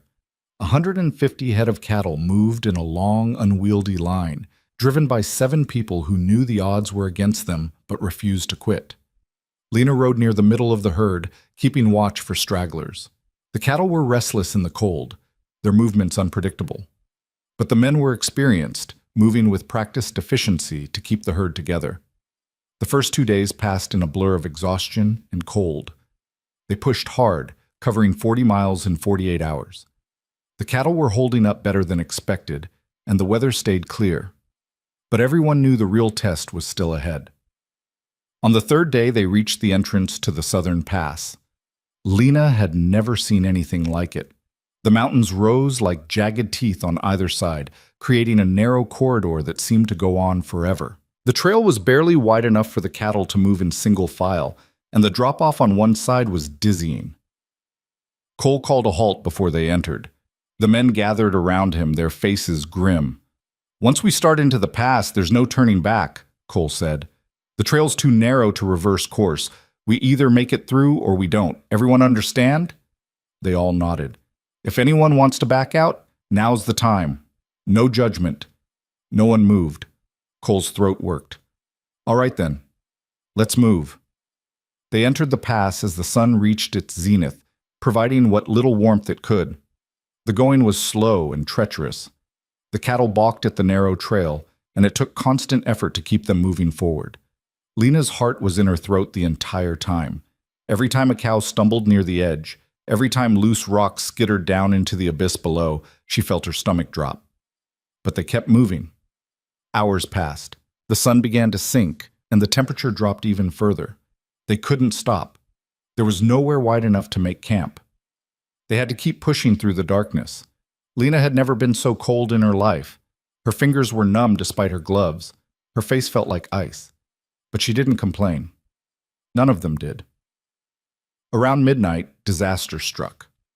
One of the lead cattle spooked at something, a shadow, a sound, it didn't matter, and bolted.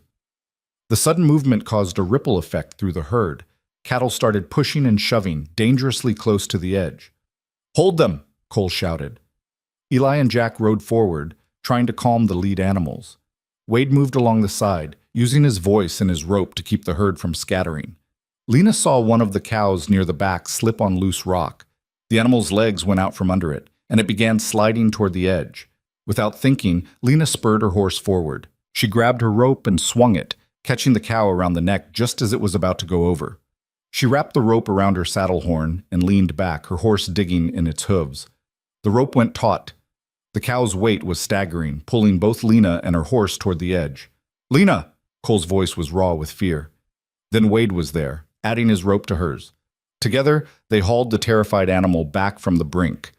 When it was over, Lena's hands were shaking so badly she could barely hold the reins.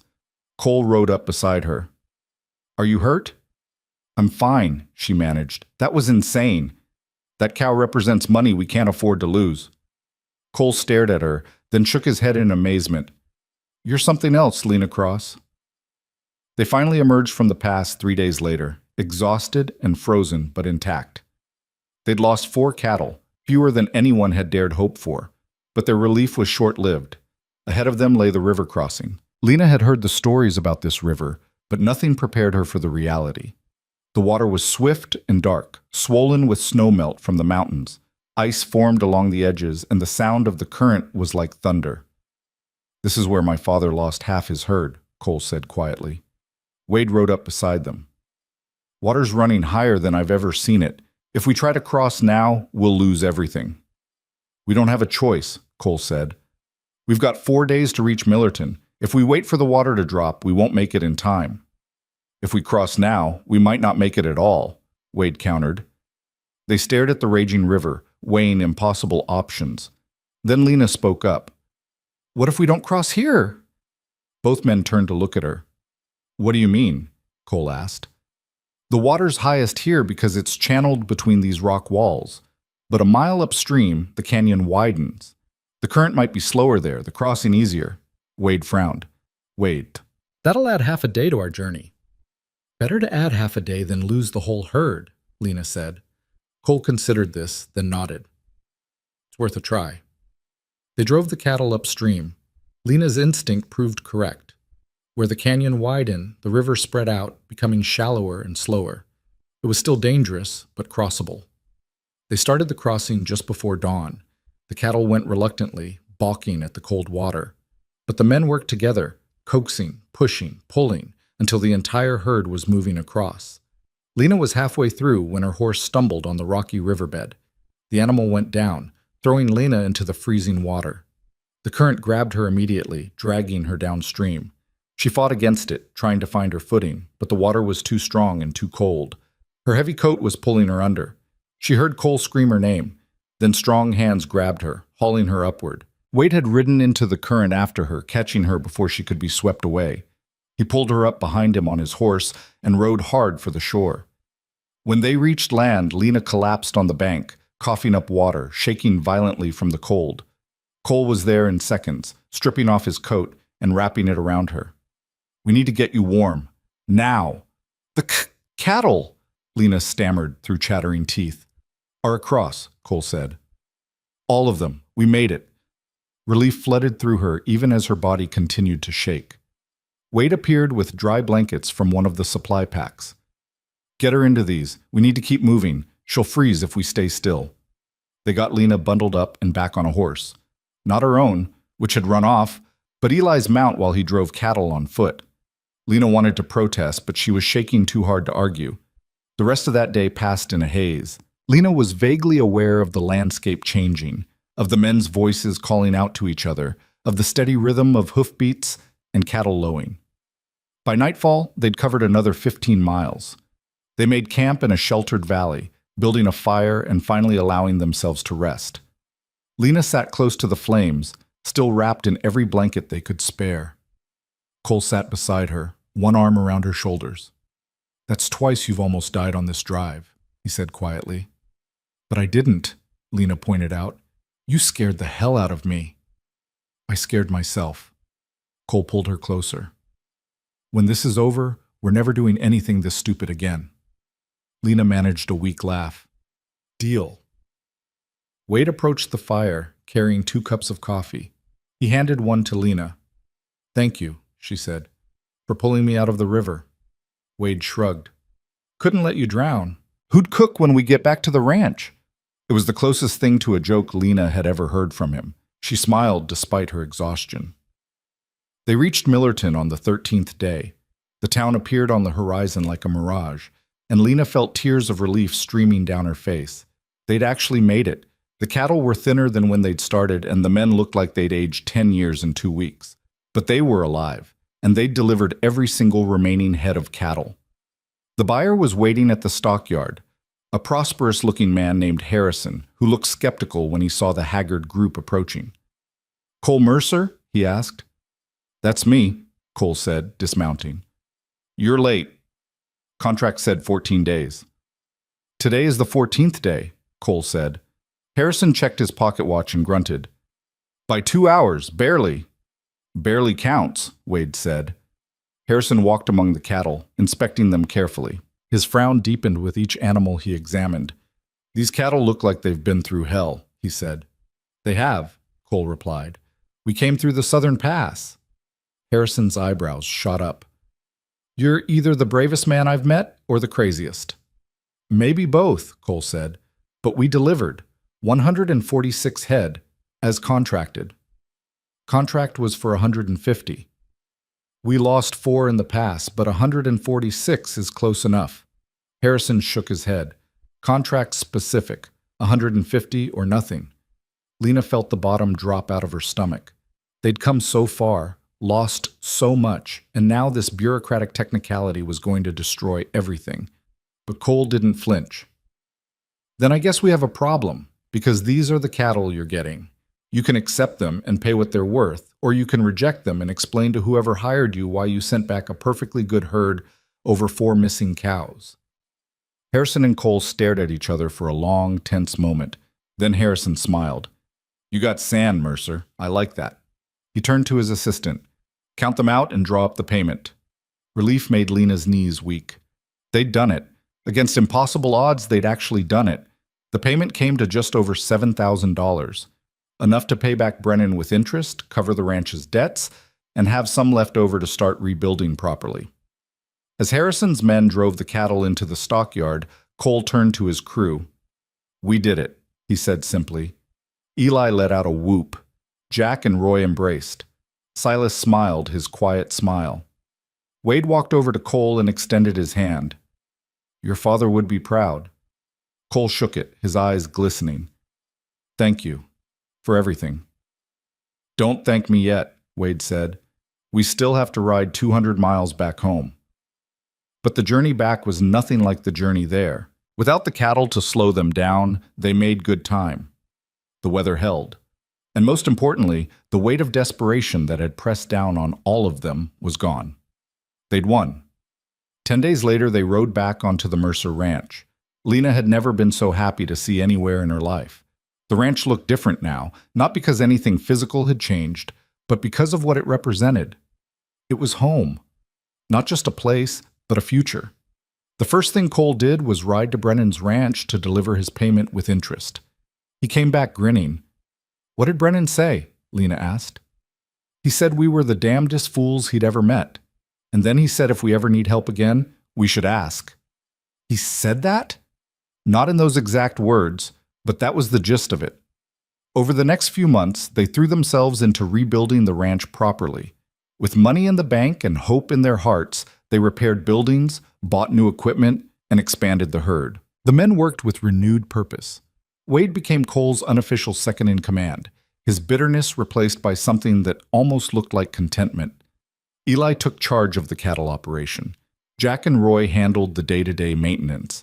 Silas, it turned out, had a gift for breeding horses, and Lena became the heart of the operation.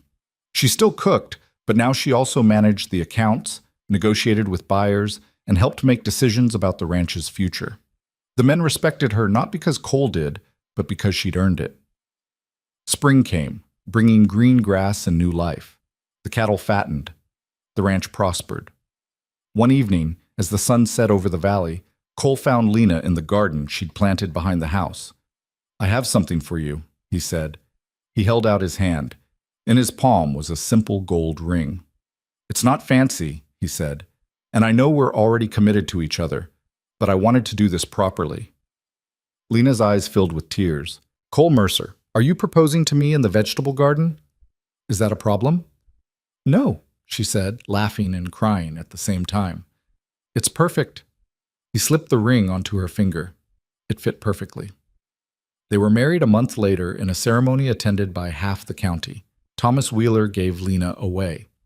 Marcus Brennan showed up with a wedding gift, 20 head of breeding cattle. Even Russell Kincaid sent a grudging note of congratulations, though he didn't attend. The ranch continued to grow. Within a year, they'd tripled their herd and expanded their land. Within 2 years, the Mercer Ranch was one of the most prosperous in the territory. But the real change wasn't measured in cattle or acres. It was measured in the way Cole smiled now, freely, without the shadow of grief. In the way the men laughed together over dinner. In the way the ranch felt alive again.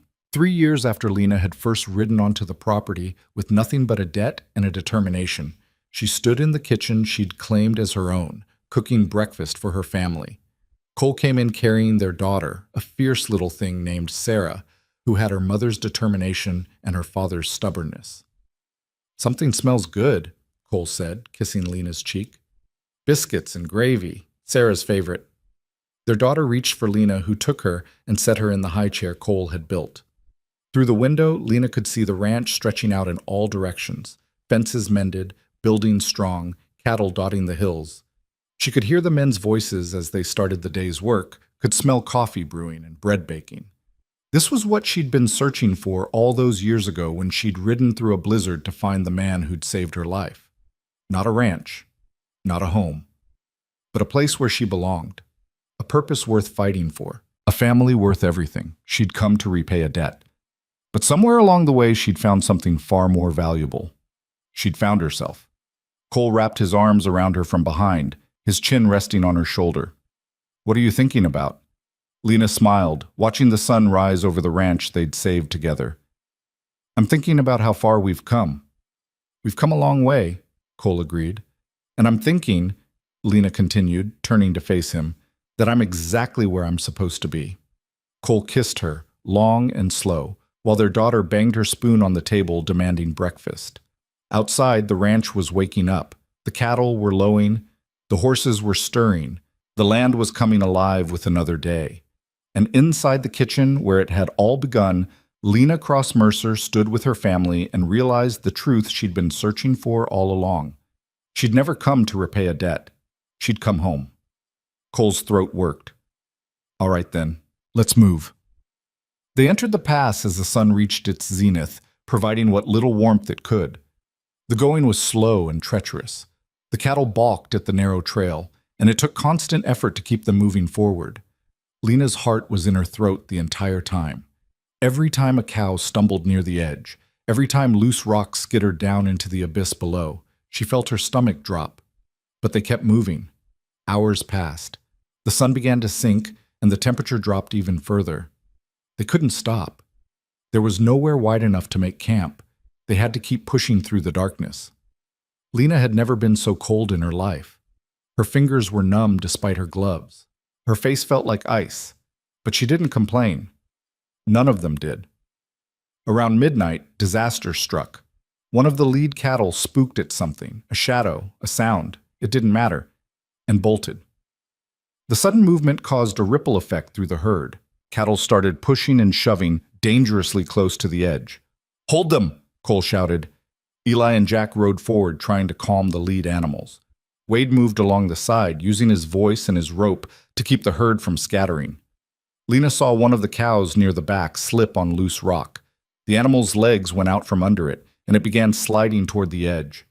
Without thinking, Lena spurred her horse forward. She grabbed her rope and swung it, catching the cow around the neck just as it was about to go over. She wrapped the rope around her saddle horn and leaned back, her horse digging in its hooves. The rope went taut. The cow's weight was staggering, pulling both Lena and her horse toward the edge. "Lena!" Cole's voice was raw with fear.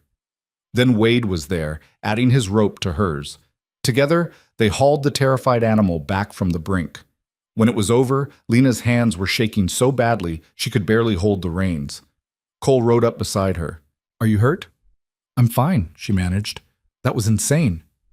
That cow represents money we can't afford to lose." Cole stared at her, then shook his head in amazement. "You're something else, Lena Cross." They finally emerged from the pass 3 days later, exhausted and frozen but intact. They'd lost 4 cattle, fewer than anyone had dared hope for, but their relief was short-lived. Ahead of them lay the river crossing. Lena had heard the stories about this river, but nothing prepared her for the reality. The water was swift and dark, swollen with snowmelt from the mountains. Ice formed along the edges, and the sound of the current was like thunder. "This is where my father lost half his herd," Cole said quietly. Wade rode up beside them. "Water's running higher than I've ever seen it. If we try to cross now, we'll lose everything." "We don't have a choice," Cole said. "We've got 4 days to reach Millerton. If we wait for the water to drop, we won't make it in time. If we cross now, we might not make it at all," Wade countered. They stared at the raging river, weighing impossible options. Then Lena spoke up. "What if we don't cross here?" Both men turned to look at her. "What do you mean?" Cole asked. "The water's highest here because it's channeled between these rock walls. But a mile upstream, the canyon widens. The current might be slower there, the crossing easier." Wade frowned. That'll add half a day to our journey. Better to add half a day than lose the whole herd, Lena said. Cole considered this, then nodded. It's worth a try. They drove the cattle upstream. Lena's instinct proved correct. Where the canyon widened, the river spread out, becoming shallower and slower. It was still dangerous, but crossable. They started the crossing just before dawn. The cattle went reluctantly, balking at the cold water. But the men worked together, coaxing, pushing, pulling, until the entire herd was moving across. Lena was halfway through when her horse stumbled on the rocky riverbed. The animal went down, throwing Lena into the freezing water. The current grabbed her immediately, dragging her downstream. She fought against it, trying to find her footing, but the water was too strong and too cold. Her heavy coat was pulling her under. She heard Cole scream her name. Then strong hands grabbed her, hauling her upward. Wade had ridden into the current after her, catching her before she could be swept away. He pulled her up behind him on his horse and rode hard for the shore. When they reached land, Lena collapsed on the bank, coughing up water, shaking violently from the cold. Cole was there in seconds, stripping off his coat and wrapping it around her. We need to get you warm. Now. The cattle, Lena stammered through chattering teeth. Are across, Cole said. All of them. We made it. Relief flooded through her even as her body continued to shake. Wade appeared with dry blankets from one of the supply packs. Get her into these. We need to keep moving. She'll freeze if we stay still. They got Lena bundled up and back on a horse. Not her own, which had run off, but Eli's mount while he drove cattle on foot. Lena wanted to protest, but she was shaking too hard to argue. The rest of that day passed in a haze. Lena was vaguely aware of the landscape changing, of the men's voices calling out to each other, of the steady rhythm of hoofbeats and cattle lowing. By nightfall, they'd covered another 15 miles. They made camp in a sheltered valley, building a fire and finally allowing themselves to rest. Lena sat close to the flames, still wrapped in every blanket they could spare. Cole sat beside her, one arm around her shoulders. That's twice you've almost died on this drive, he said quietly. But I didn't, Lena pointed out. You scared the hell out of me. I scared myself. Cole pulled her closer. When this is over, we're never doing anything this stupid again. Lena managed a weak laugh. Deal. Wade approached the fire, carrying 2 cups of coffee. He handed one to Lena. Thank you, she said, for pulling me out of the river. Wade shrugged. Couldn't let you drown. Who'd cook when we get back to the ranch? It was the closest thing to a joke Lena had ever heard from him. She smiled despite her exhaustion. They reached Millerton on the 13th day. The town appeared on the horizon like a mirage, and Lena felt tears of relief streaming down her face. They'd actually made it. The cattle were thinner than when they'd started, and the men looked like they'd aged 10 years in 2 weeks. But they were alive, and they'd delivered every single remaining head of cattle. The buyer was waiting at the stockyard, a prosperous-looking man named Harrison, who looked skeptical when he saw the haggard group approaching. Cole Mercer? He asked. That's me, Cole said, dismounting. You're late. Contract said 14 days. Today is the 14th day, Cole said. Harrison checked his pocket watch and grunted. By 2 hours, barely. Barely counts, Wade said. Harrison walked among the cattle, inspecting them carefully. His frown deepened with each animal he examined. These cattle look like they've been through hell, he said. They have, Cole replied. We came through the southern pass. Harrison's eyebrows shot up. You're either the bravest man I've met or the craziest. Maybe both, Cole said, but we delivered. 146 head as contracted. Contract was for 150. We lost 4 in the pass, but 146 is close enough. Harrison shook his head. Contract specific, 150 or nothing. Lena felt the bottom drop out of her stomach. They'd come so far, lost so much, and now this bureaucratic technicality was going to destroy everything. But Cole didn't flinch. Then I guess we have a problem, because these are the cattle you're getting. You can accept them and pay what they're worth, or you can reject them and explain to whoever hired you why you sent back a perfectly good herd over 4 missing cows. Harrison and Cole stared at each other for a long, tense moment. Then Harrison smiled. You got sand, Mercer. I like that. He turned to his assistant. Count them out and draw up the payment. Relief made Lena's knees weak. They'd done it. Against impossible odds, they'd actually done it. The payment came to just over $7,000, enough to pay back Brennan with interest, cover the ranch's debts, and have some left over to start rebuilding properly. As Harrison's men drove the cattle into the stockyard, Cole turned to his crew. "We did it," he said simply. Eli let out a whoop. Jack and Roy embraced. Silas smiled his quiet smile. Wade walked over to Cole and extended his hand. "Your father would be proud." Cole shook it, his eyes glistening. "Thank you for everything." "Don't thank me yet," Wade said. "We still have to ride 200 miles back home." But the journey back was nothing like the journey there. Without the cattle to slow them down, they made good time. The weather held. And most importantly, the weight of desperation that had pressed down on all of them was gone. They'd won. 10 days later, they rode back onto the Mercer Ranch. Lena had never been so happy to see anywhere in her life. The ranch looked different now, not because anything physical had changed, but because of what it represented. It was home. Not just a place, but a future. The first thing Cole did was ride to Brennan's ranch to deliver his payment with interest. He came back grinning. "What did Brennan say?" Lena asked. "He said we were the damnedest fools he'd ever met. And then he said if we ever need help again, we should ask." He said that? Not in those exact words, but that was the gist of it. Over the next few months, they threw themselves into rebuilding the ranch properly. With money in the bank and hope in their hearts, they repaired buildings, bought new equipment, and expanded the herd. The men worked with renewed purpose.